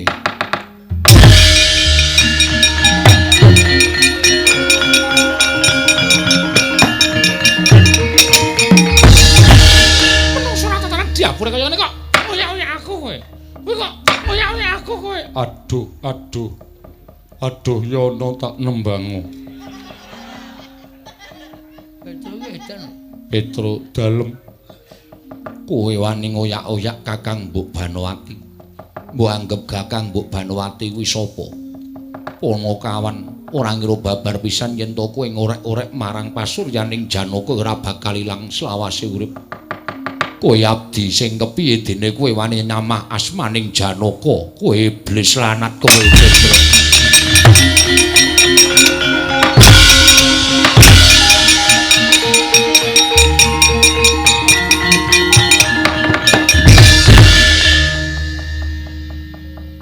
Petro kowe ngaku wae lho. Nek kowe ngaku malah ora apa-apa. Kula mboten nindakaken menapa-menapa. Aduh, iyung. Ndara. Kula mboten nindakaken menapa. Terus Ndara men suarane pindah niku mang tutuk indase nganti pecah. Men modar sisan sapenake dhewe. Petro, ora bakal tak gawe macak, mesti bakal tak sirnake kowe wani nyamah kelawan Kakang Mbok Banowati. Arjuna, Janaka aja ngawur Janaka.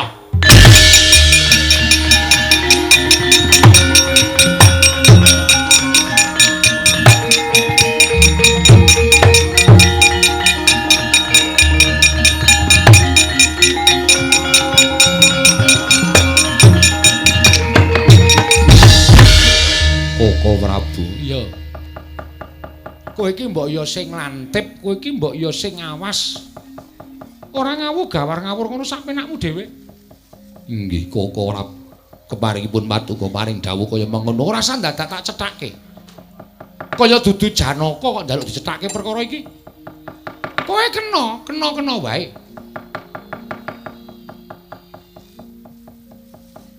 Mbok ditampa. Klonang. Ya ben kowe iki ngopo to? Kok dadak tak cethake iki ngopo? Kowe kudu ngerti tanggap karo lelakon iki, ora usah dadak takon pun Kakang. Nggih.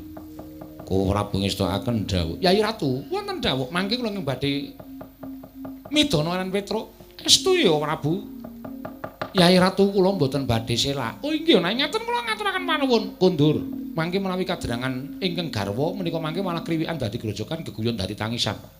Sameneika kondur. Petro kurang ajar. Mangke kula ngembadhe ngukum Petro. Matur nuwun Koko Prabu.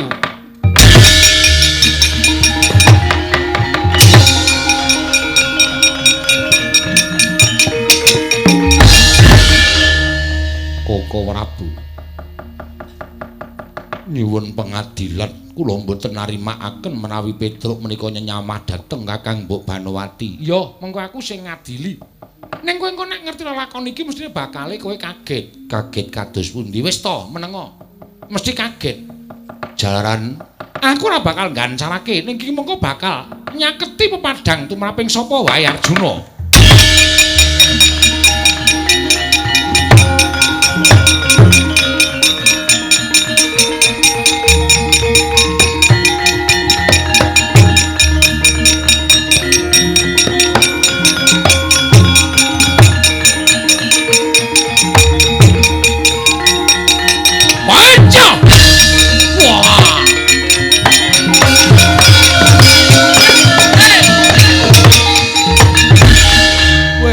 Sulapan kaya iki. Piye iki sinuwun? Wis ta Bagong menengo. Engko aku sing jarwake. Wah, lah kok elok tenan iki. Truk. Kok kabeh semaur. Lah aku Petro, aku ya Petro. Wah, jan mulane kok iki kisah keconangan saiki mula kok ken mau Petro nembang iris-irisan telowe dadi Iris-irisan wortel. Jebulno kaya ngono to. Koko Prabu menika wonten menapa? Petro wonten dawuh kaya teng mburi. Oh iki. Petro Wonten dawuh. Ha iki Petro kok wagumen omongane. Nggih, sinuwan Sinuwun kok sinuwan. Ayo teng mburi. jejer kalian Petruk menika. Iya ora apa-apa wong kowe iki ya ora ana apa-apane kok. Inggih. Ngestakaken dawuh. Wis, Lajeng menika kaduk. kula kok duwe anak Petro loro niku pripun Semar menengo. Mar bingkem cangkemmu. Omong wae ora. Aku ki dadi wong tua bingung kok anakku Petro kok loro. Wis to, kowe meneng wae. Kowe kok tak kandhani ngerti lakon iki Kakang Semar.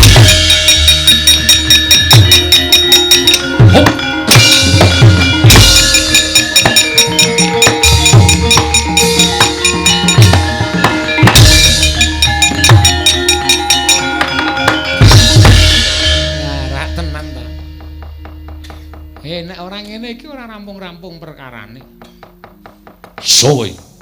Nata Ndarawati, kowe sapa? Takon karo aku Bambang Surasekti. Wah, Bambang Surasekti. Ya, Niatmu ngopo? goleki Ratu Ngastina. Goleki wong-wong Ngastina bakal tak ajar.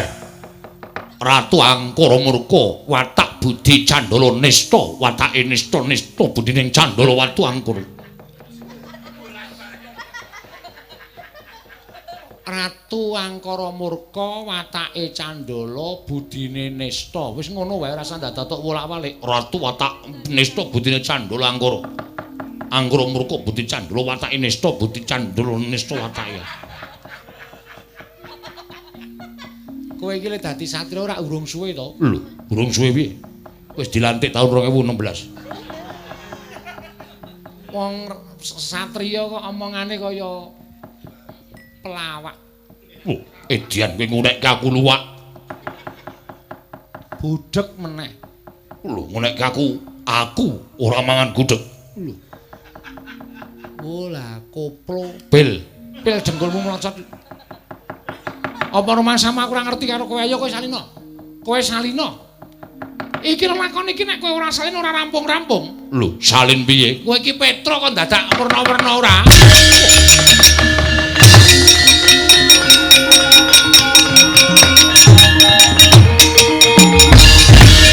Wis, saiki Petruk loro kae iki rampung ana, ora iso ngrampungi Petruk loro kae. Wis sing tak luputke. Semar, dengkulmu mlocot kuwi. Karo ratu kok adem banget. Nganti lali basa kula. Apa meng ademe kok lali basa? Semar dalem. Wayah dengkulmu mlocot kuwi. Kon lerene kok ngayal.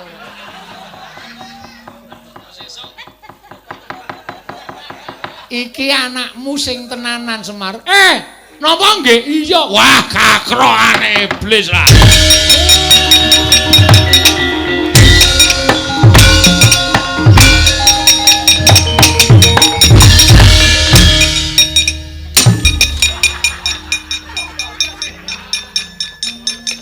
Jas kok ditutuki ora.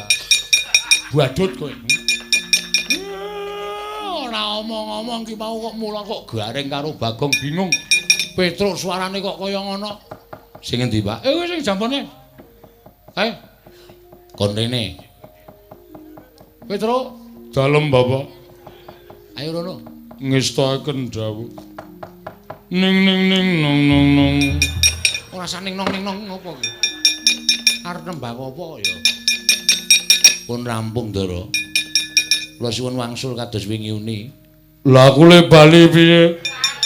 Wong le wujud kaya ngene ya ora ngerti piye carane. Hei! Niki pripun, Den?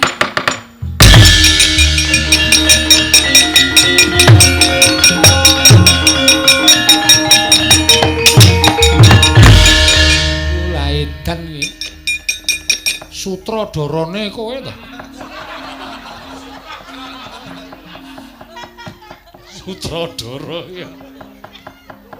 Iya wae aku wae bocah gendeng ora. Mula kok sapa-sapa didadekke Petruk wong edian taun ora. Iki sapa? Iki kakangku. Kakang Antasena. Saidian njaluk dicotho kowe. Lah iki ya kurang gawean wis anggene Antasena kok dadekke Petruk iki mau terus piye? Anane gara-gara Mengke kula setelke rekamane. aneh-aneh wae. Kakang Antasena bali kaya wingi ni. Ya ni manut ni.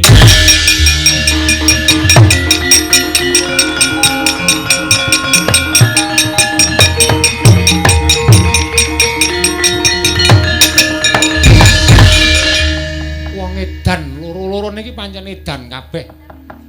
Anak Pandhawa sing dugal kewarisan lah kok isa-isane gawe lakon. Iki lho menungsane.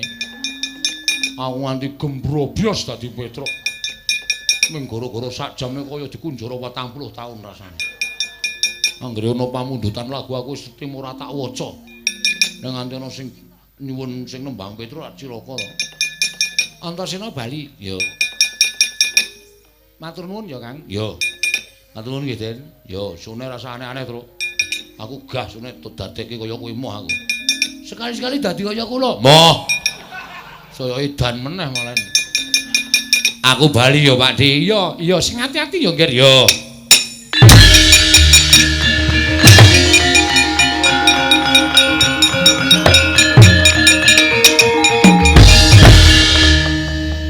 Lah iki sapa Petruk? Niki sing gawe ya niki. Oh, lah wis anggene kok ya werna-werna. Lah kok gawe Petruk 3, mbok ya Petruk 1000 aku iso. Iya, aku percaya kuwi pancen wong pinter, pancen wong wasis. Iki balekno. Sing duwe durung bali. Lho. Balekno kaya wingi uni. Iki mung wujuding petel kok wae. Arep petel balekno.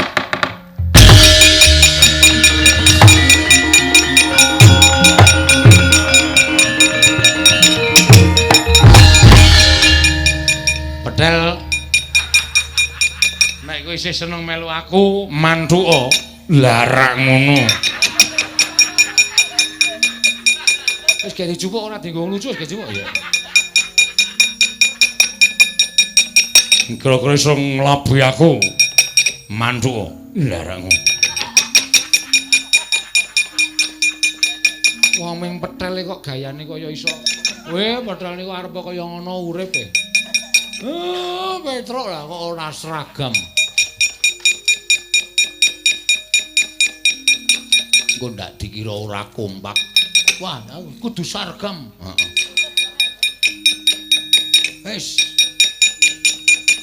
Wis anggene kowe bali yo. Iya, Adik. Ngaturke panuwun. Iya, wis kono mak bali yo. Iya. Sesuk ora usah gawe werna-werna. Lah aku disambati Petruk, jare Petruk ngimpi arep dipateni karo wong. Monggo sing mateni Petruk kuwi nuwun sewu, niki nek ora sampeyan sing nrenggalangi ora bakal rampung. Lho, sing arep mateni Petruk sapa? Bapa Jodipati. Weh lah dalah kowe bali tak rampungane werku, Ndara.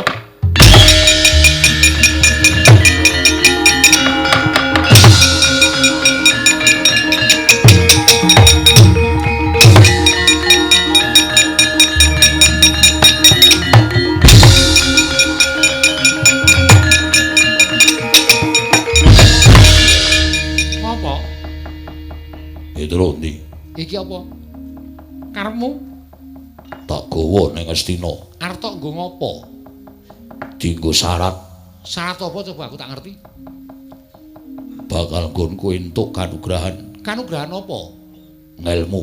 Ngelmu saka sapa? Bapa guruku. Bapak gurumu sapa? Wah, diuyak wae. Ayo ngaku. Sapa? Cerewet. Tak pateni kowe. Weh lah nek iso mbok monggo. Ning kudu iso nglangkahi kuwandane Nanta Ndarawati. Sing kandha sapa? Wah, tak kira sampeyan niku mbelani kula ya. Senengane kok njur kon nglangkahi kuwandane wong liya iki kok iki apaku. Ning arep kaya ngono tak ewangi Petruk. Alhamdulillah. Diwangi sun. Petruk arep tok nggo tumbal. Yo, Kowe arep dijoli apa? ngelmu. Ngelmune apa aku tak krungu? Sastra minulya. Sastra mulya. Memayu ayu ning bawana. babar kamulyaning jati. Wis sing kandha kaya ngono sapa? Ora cengengesan kowe. Kowe ngece aku. Lho, ora ngece, kuwi takon karo kowe. Sing ngucape ngelmu kaya ngono mau sapa? Durna bapakku.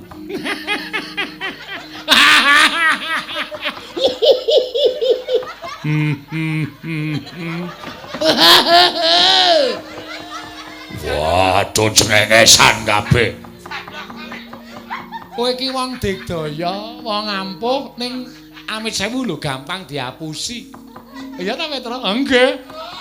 Sastra mulya memayu ayuning bawana mbabar kamulyaning. Iya.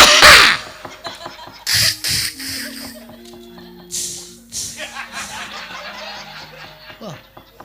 Ndara Janaka ning guyu rebel. Kok isa-isane nglakoni. Mawa kowe guyu. Kowe tak omongi lho, iki kok karane Begawan Durna kuwi ngelmu apa aku tak takon? Jangkeping.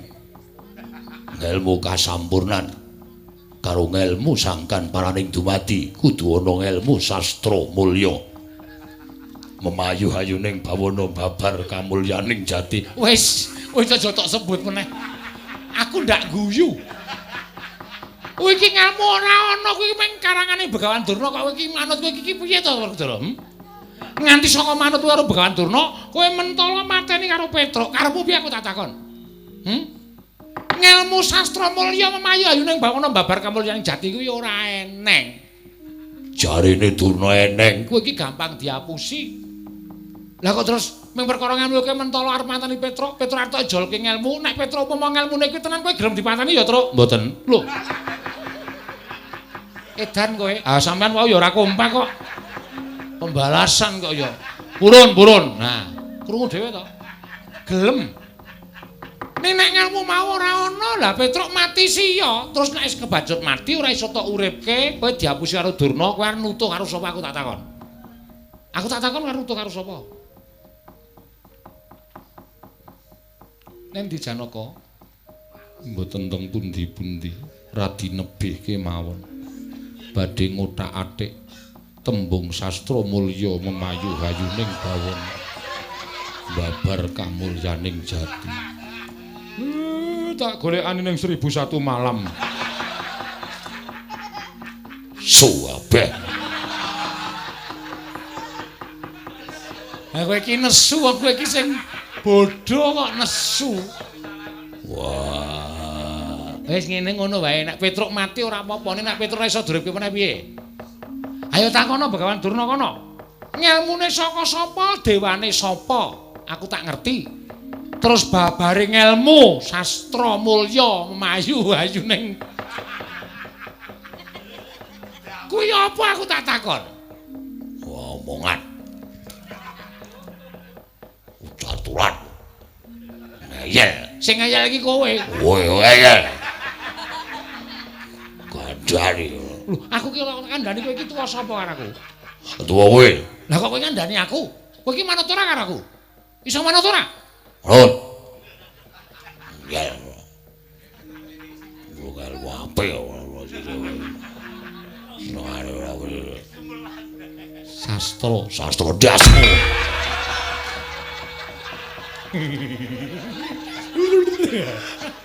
Seneng tenan. Jano wonten dawuh. Dodo cekikian. Seneni meneh. Lah kowe nendi? Teng ngandhaping wit nika kula ndodok ngampet guyu. Dijenggung kalih Kakang Mas Werkudara. Sastra cetha sastra telu cek mulya papat. Memayu hayuning bawana 003. Pangu. Berarti 003 tambah ke papat dadine 4030 Yung. Wis. Kula niku mboten Tendang bokongmu. nggih pun. Ndara Werkudara nganu lho iki tenan isin tenan. Wis Petruk. Nggih. Ana apa? Matur Ndara Kresna. Iya piye? Kula mbeta wahyu. Lho. Wahyu tok gawa? Nggih. Wahyu apa? Katentreman dados dipun tampi Ndara-ndara kula Pandhawa. Mengko gampang. Caosna marang pepundhen para Pandhawa. Nggih, ngestaken dawuh. Werkudara. Oh. Kae lho Kurawa dampyak-dampyak arep ora trima kae singkirna. Gah.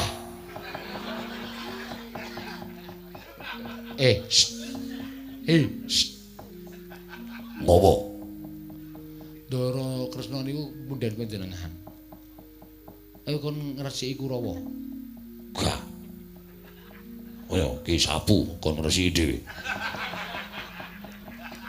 Iku ora ngajar sampeyan tak andake sinu Ndarawati. Yo, ngresiki yo. Uga. Megah tenan. Uga. Sastra Mulya. Sastra Mulya. Wah, Petro oyak wis. Sastra Mulya. Memayu hayuning bawana, babar kamuljaning jati. Iblis lanat.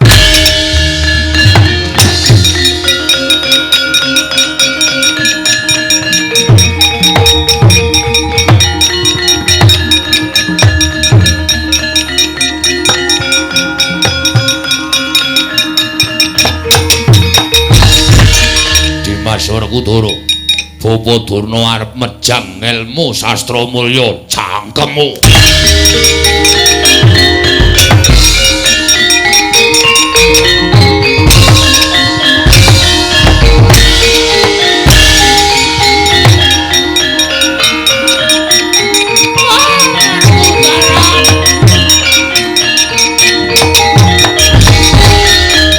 Sastra mulya kuwi eneng ora? Oh, Werkudara ana. Yen ana sing dawuh dewa sapa? Dewa anu aku lali jenenge. Wah, kayangane ngendi? Aku ya lali takon alamate. Oh, Werkudara bakal tak wejang. Wah, wenehno murid-muridmu wae.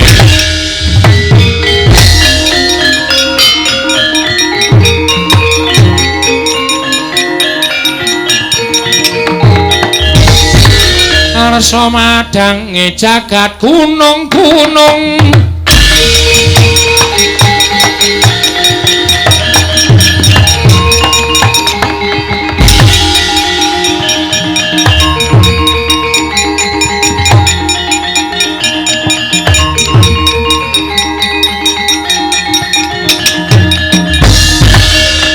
Sampun paripurna Den. Sami sesanti sura dira jayaning Kang Rat. Suwuh brasta tekaping Kula Darmastuti sesarengan memayu hayuning bawana Semar. Aja nganggo kuwi, isin ae. Sampeyan iku sing kleru kok isin iki pripun? Niki ukara sing pungkasan sing kudu diucapake memayu hayuning bawana babar kamulyaning jati sura sudira jayaning Kang Rat. Suh brasta tekaping Kula Darmastuti rahayung samya makarya rahayung sang pinanggih. Derek muji syukur ndara kula entuk wahyu katentreman mugi-mugi saged ambabar katentreman lahir lan batin ndara.